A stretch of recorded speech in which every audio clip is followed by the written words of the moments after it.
Let's talk about Gullah.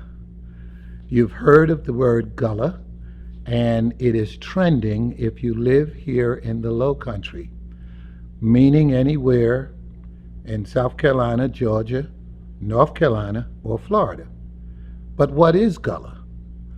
To many people, Gullah is broken English. To others, Gullah is food. And to many other, Gullah is sweet basket or colorful garment. Well, I'm here to tell you that it is all of that. All of that in a bag of chips. Gullah is a culture that was derived from people who were brought over from Africa to the Americas, but also in Gullah, just a tinge of Caribbean, or what we call Creole, all right? And so Gullah, like culture, is a way of life. However, Gullah is a dying species, and that is one of the reasons it is trending. Most universities in the South, almost every university, are now offering programs on Gullah culture. Why?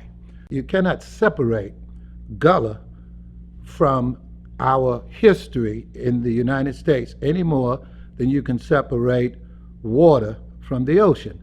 They just go together. Gullah may have started briefly in the 1700s, but it really picked up in the 1800s as more and more indigenous people from Africa were brought over here. And I don't have to tell you why, but if you do not know, it's basically to work the land. Mostly rice, but also cotton and a little bit of indigo. So Gullah is a way of life.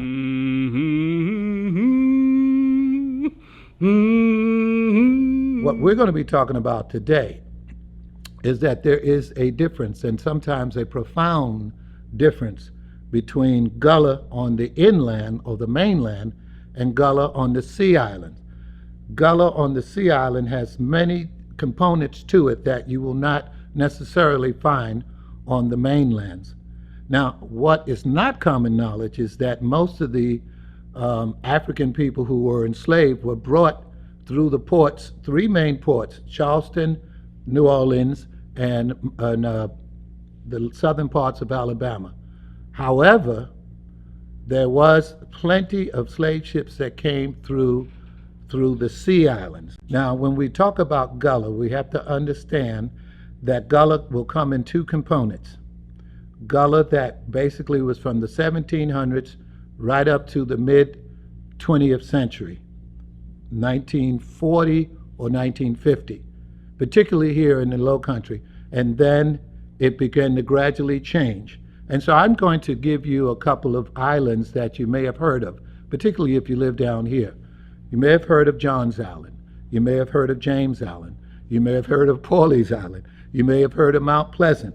You may have heard of St. Helena. And I'm sure you've heard of Hilton Head Island. That's only one of maybe 15 sea islands in the state of South Carolina. Not that there's not any in North Carolina.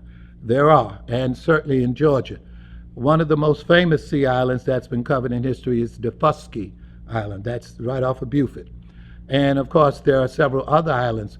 We call Sandy Island here part of Gullah, and it is Gullah, but it's technically not a sea island, okay, because it is fresh water and not salt water.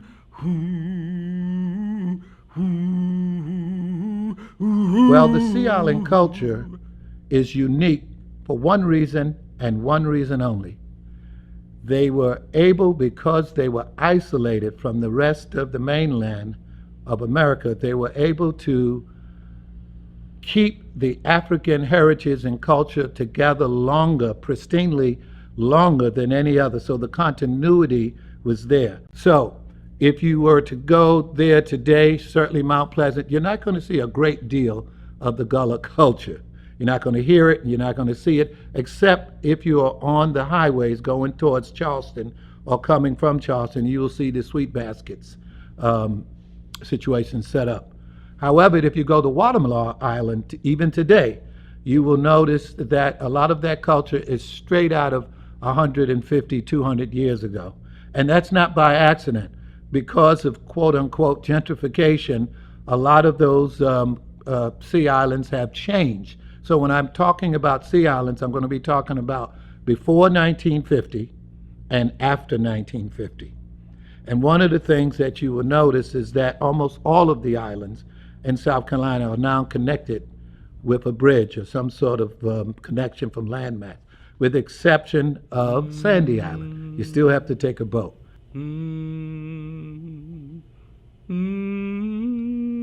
First things you need to know about Sea Islanders is that they have psychologically, emotionally, a different mindset, a different consciousness than what African Americans of African ascent have today. Now, what am I talking about? Because of institutionalized slavery, because they were taught and told that they were basically almost non-existent, almost animals. In fact, you've heard of the 3/5 of a man. And because of that teaching and because of institutionalized slavery for well over 200 years, there's a different mindset because they were convinced, they were programmed to believe, conditioned to believe that they could not do certain things but labor, all right? And of course, there was no such thing as formal education for 99% of the enslaved people. However, on the Sea Islands, it was different. How so, Steve? It was different because the so-called overseers or the masters of the Sea Islands were not there, let's say 75, 90% of the time. Why were they not there? They were not there because they could succumb at a great rate to malaria and yellow fever, particularly yellow fever. If the enslaved people on the Sea Islands wanted anything, they had to make it themselves. And that includes the cultivation of rice even before and after so-called emancipation, but not just rice. They had to fish. They had to build their own homes. Some called it shanties. Some were made of bricks, okay? They had to do their own clothes. And in other words, if something had to be done, they were not going to Walmart or Target. They had to do it themselves. Enslaved people literally learned how to do a lot of things that the people on the mainland did not, including my ancestors who are from Georgetown, okay? I marveled at that because I wasn't actually raised in Georgetown, but when I found out, when I moved back south, that how many people can do their own plumbing or fixing and whatever, I was amazed. I was like, how did you learn that? They didn't learn it in school. Well, neither did the people on the Sea Island.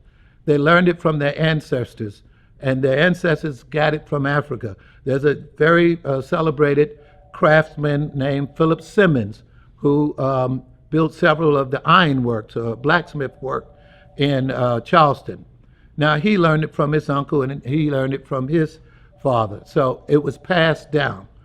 What did that do?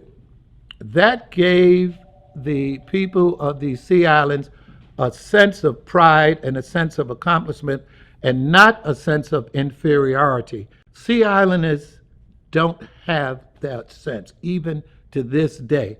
They're very proud. I tell you another thing. If they don't know you, you are considered an outsider, whether you're black, white, or any other hue in between. Because the way they identify you is who are your people, who are your kinfolks. And if you say, look, I was living in Connecticut all of these years, but my grandfather used to live here, and they say, yeah, who was he? Well, who is he? So if you can identify that, there was a time where they would not give you access to their property. And you know, their property was communal property, where they always probably built their homes in the same place. That still happens even today in Browns Ferry and some other places around Georgetown. And now legally you can, if there's a deed, you can prove it. But you have to understand that there wasn't always a deed. So what am I saying? I'm saying that Sea Islanders have a culture that goes way back before emancipation. And they were able to do things like basket weaving, like clothes weaving, like fishing, in certain ways. And we're going to talk a little bit about that when we talk about the economy. All right, what else is part of their social structure? Well, they believe that the most important or the primary ingredient to living or moving into the house is if someone else, human, had lived in the house. If you tell them that this house has never been lived in by any other person, that they don't want that. And it's just the opposite with most people. If you tell most persons that, well, house used to belong to Mr. McIntyre, but he died. I don't want to live in there. The person's there. But it's just the opposite with the Sea Islanders, because they believe that the closest they get to their ancestors is through what they call the living dead. And we're going to get into that when we talk about religion, because there's a lot of norms, a lot of traditions in the cemeteries and graveyards about planting near, or being buried near a tree, or being buried near the water, okay? Or putting items, plates, forks, various things to identify, okay? So we're going to talk about that. But their primary reason for moving into a house is that if it's been inhabited by someone else. Also, they have something called a communal yard. In other words, they will not allow the yard to grow grass for their children to play. Now, why is that? Because that is an area in the yard where their children play. It also cuts down on mosquitoes and snakes and other creepy crawly things. But also that is where they educate it. And so we're going to talk about education when we get to that part too. Because African Gullah education was not formal, because we were not allowed to go to formal schools, at least up until the 1940s. That does not mean that they didn't educate them. How did they educate their children? By metaphors, by stories, by folk tales. You've heard of Brer Rabbit, okay? And it also had a moral to it. It wasn't just to entertain them, but it had a moral to it. So when the African people who were on these islands educated their children, they gathered them in a communal area, because the houses were set up like a village, very much the way they did in Africa. Instead of it being huts, it was now called shanties. And then later on, it was made out of wood and brick and mason, mortar. So they would always develop it where they would be in a unit, because most of them were related. Why were they related? Because in the Sea Island tradition, Gullah tradition, they believed in family, not just the immediate circle of the family, but extended family. So if they knew that you were related, even from a distance, they would welcome you in. If you were an unwed mother, you would be welcome in. If you were divorced, you would be welcome in. They didn't believe in divorce, but they would still welcome you because they know that you're family. This goes back to Africa. And the way they would develop it, they would watch your children if you had the work. They taught ultimate respect for elders. And almost every generation and every ethnicity and almost every race have done that. Why would the Africans not do that? I don't know, but they had respect for family. Now, on the inlands, it was a little bit different. Why? Because the sanctity of a family didn't exist. The reason it did not exist is because their so-called slave masters didn't want it to exist. At any given time, some member of your family could be sold to Georgia, could be sold to Florida, could be sold to another plantation, literally overnight. Especially if they couldn't pay for their debt, they would just sell them off because, they were considered property. And so there was no such thing as a sanctity of the family. The Africans tried, but they didn't. And matter of fact, when they even had children, the masters were happy because it was cha-ching, more money. Now, they did get married, don't get me wrong, but it was not in a church. It was usually in front of the church. And it was not sanctioned legally, all right? So when you talk about family, there's mainland family, and then there's on the Sea Island. In the Sea Islands, it was just the opposite. They were very close-knit in their family. Both immediate family and extended family. So they did everything together.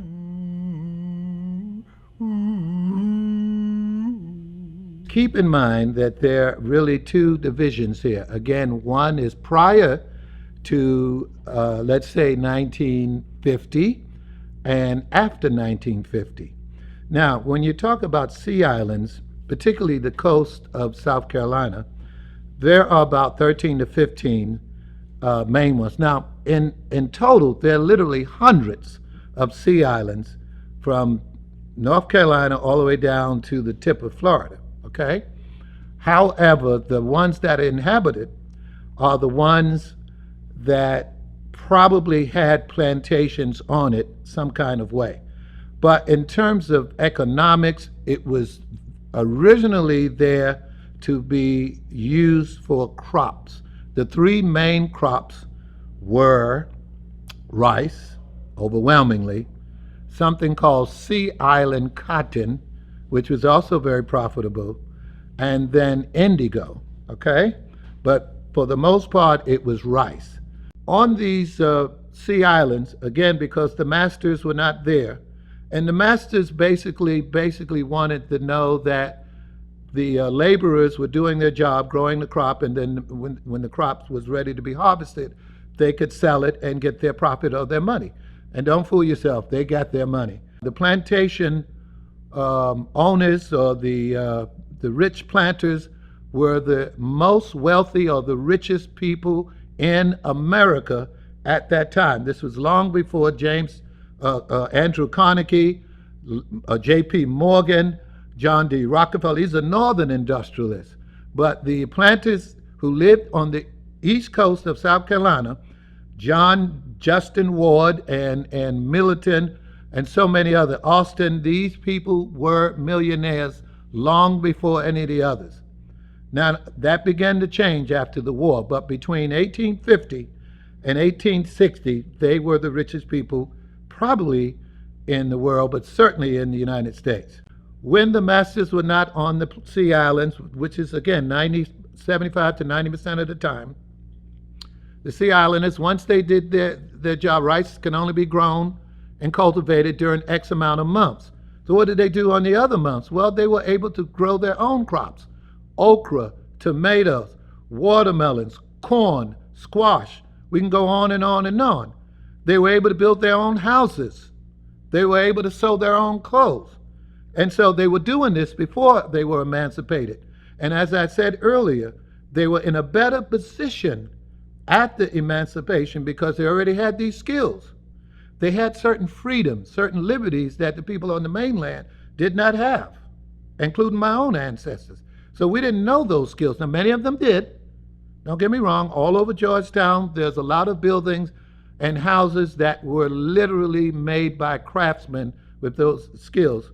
And again, they didn't go to school to learn these skills. In terms of economics, once they were freed, the average black decided they would stay on the islands. Why? Because that's all they knew. But they were in better position on the sea islands because they had skills. So again, all of those crops, those foods that I just mentioned, they knew about that. But also, let's take one of the islands that is dear to my heart, Sandy Island. On Sandy Island, they actually grew rice for a profit. Same thing they had been doing for centuries. Only this time the money was going into their own house or for their own church. And they were a self-sustained community right up until today, okay? Now, around 1900, not just the sea islands, but many of the plantations, because they had lost the war, many of the plantations were bought up by what they call northern capitalists, if you will, and they used it for recreation. They used it for sporting. You've heard of hop called Barony. That was purchased by Bernard Baruch, whose roots were in South Carolina, but he was actually raised in another state. He bought 18,000 acres. Wasn't Sea Island, but still, it used to be a rice plantation. You've heard of the Huntingtons, and I forget the husband's name, Huntington. Okay, they have what is now 5 plantations that is now called Brook Green's Garden. I'm sorry, more than 5, but these were very profitable plantations. And I can go on and on. Tom Yawkey, former owner of the Red Sox. Okay, he owns Cat Island, which is a sea island, and South Island, which is a sea island. And so he originally bought it for recreation. Then, and this was the early 1900s. Then, in the mid-century, they came for developers. Developers realized that we could put a hotel here. Talk about Myrtle Beach. We could put a resort here. We could put a golf field here. So this is how they came. But then some folks said, well, I wouldn't mind living here. The weather's nice. The tax base is nice. It was still going to Florida, but South Carolina had a nice tax base. They began to develop Hilton Head Island. That was one of the first. And after, they're like sharks in the water. Once they smell blood, developers were coming from everywhere. Why? Because they could make money. Well, there's nothing wrong with development, but it has to be done with empathy for the indigenous people who have already been there. All right? So what happened was, as they began to develop these places and more people moved in, that means more and more people moved out because they lost their property, either legally or illegally. But once the bridges were built, then they can go off the island and get a job. Where did they work? They worked in schools, they worked in hotels, they worked in other buildings, they worked on the roads, wherever they can work. And they probably didn't get the same wages. They spoke Gullah. No one really cared what they spoke because they knew how to do the job, even if it was something as simple as operating an elevator. Now, one of the main ways to make a living on the sea islands, as you probably guessed it, was the use of the waterways. That's God giving us his beautiful green earth. There's water and there's land. And the Africans certainly knew about water, particularly those from West Africa. So, how did they use the water? They went fishing for not just fish, but a very profitable industry: oyster, clam, shrimp, what they call mussels or mussels. This, of course, fish from the sea. And don't fool yourself, it was very, very profitable. As a matter of fact, if you go back to the 1930s, 40s, 50s, 60s, 70s, you find some of the biggest fishing companies on the East Coast, right here in the Low Country. Well, because the people who were from these islands literally worked there, especially the women, okay, especially the mothers. That's what they did. Now, I mentioned that when Africans fished, they had their own way of fishing, of attracting fish, but because it was outlawed for them to have guns, they had to, if they wanted to, kill alligators with their bare hands. Don't ask me how, but I know they did it, okay? And they weren't the only. Indigenous people did it as well, okay? So they found ingenious ways to do things to stay afloat.